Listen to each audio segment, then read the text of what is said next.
Olá, seja bem-vindo a mais um vídeo aqui do nosso canal. Hoje nós vamos falar de KPIs de vendas, ou seja, indicadores para que você possa medir a prospecção e as vendas do seu escritório de advocacia.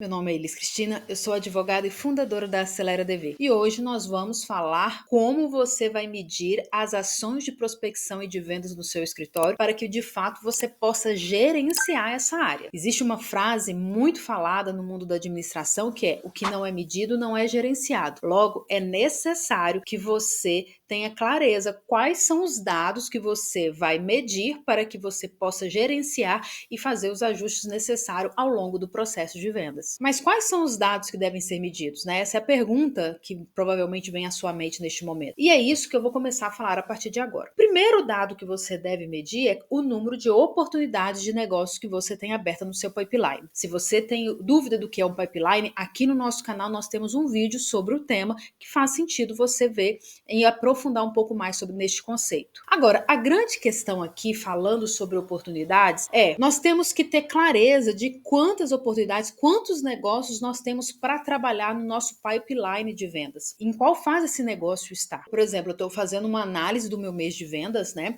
Então eu abro o meu pipeline, abro o meu CRM, que é o software de gestão de vendas, e vejo qual é o número de oportunidades que foram geradas naquele mês e que estão abertas para poder trabalhar. O segundo indicador interessante para que você possa medir é o número de reuniões. Então, quantas reuniões eu fiz no último mês? Quantas reuniões eu fiz na última semana? Então, preste atenção. Primeiro você tem clareza de quantas oportunidades foram geradas. Agora você tem clareza de quantas reuniões foram realizadas. Aí você já consegue até fazer um paralelo aqui, que é o seguinte: sua taxa de conversão. Para cada oportunidade que eu gerei, quantas reuniões foram realizadas? Você fazendo os registros desse dado, a médio e longo prazo, você vai conseguir ter clareza de qual é a sua taxa de conversão. E isso é muito importante. Qual é o nível de esforço que você tem que fazer para chegar a alcançar a sua meta? Um terceiro dado que você deve medir é o número de propostas enviadas. Então, olha, eu gerei um determinado número de oportunidades, fiz determinadas reuniões e dessas reuniões eu enviei determinadas propostas. Mais uma vez, fazendo esse input dessas informações no seu software, ao longo do tempo você vai conseguir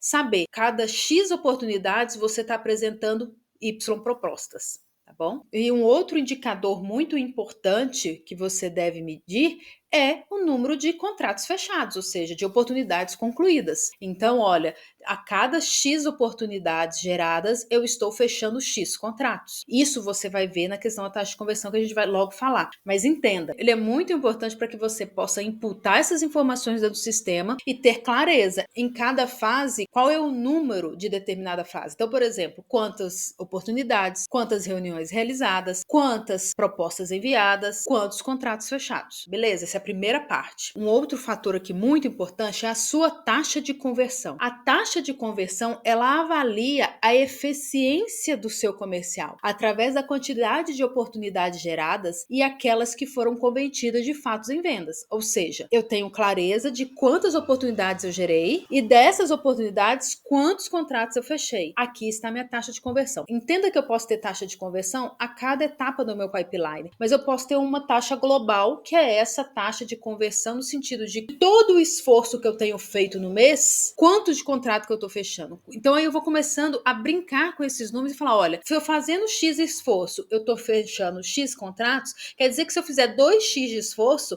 eu vou fechar 2X de contrato. Então essa é a lógica. E como que você faz o cálculo da taxa de conversão? É o número de contratos dividido pelo número de oportunidades geradas vezes 100. Então, um exemplo. Foram gerados 100 boas oportunidades de negócio.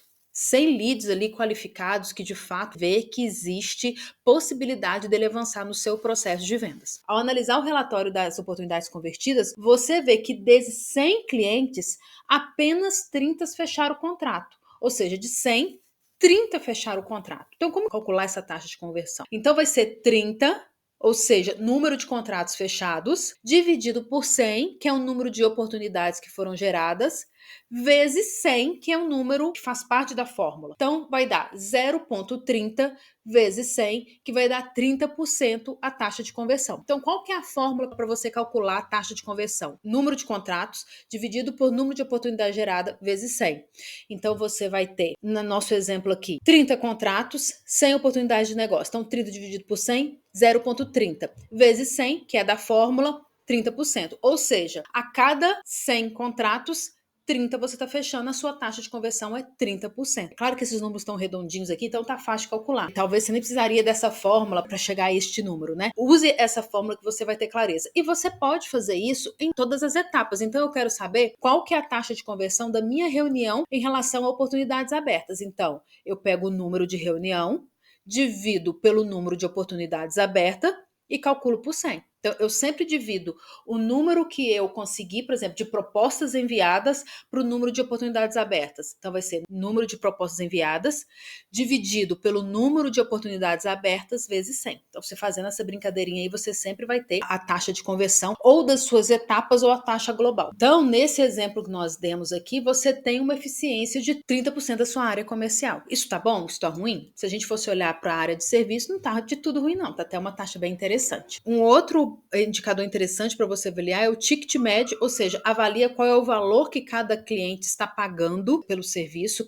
o valor que cada cliente gasta na empresa. Isso também é interessante você medir. Um outro indicador é o custo de aquisição, que avalia o quanto o escritório gastou para conquistar determinado cliente, e o tempo médio de venda, que avalia o tempo médio que o escritório precisa para converter uma oportunidade em contrato. Se você fizer as medições relacionadas a número de oportunidades abertas, de número de reuniões, número de propostas enviadas, número de contratos fechados, isso já vai te dar muita clareza de como está a eficiência do seu processo comercial. E você fazendo isso, você depois evolui para outros cálculos, porque você vai precisar desses dados para você evoluir nessa medição. Então, se você fizer esses aqui, esses básicos que eu falei, número de oportunidades abertas, de reuniões, de propostas enviadas e contratos fechados, você de fato já vai estar acima da média. Olha, eu espero que você tenha entendido, gostado desse vídeo. Se você ficou com alguma dúvida, deixa aqui nos comentários. Não esqueça de curtir e compartilhar, porque eu tenho certeza que este conteúdo vai fazer a diferença para muitos advogados. Até o nosso próximo vídeo.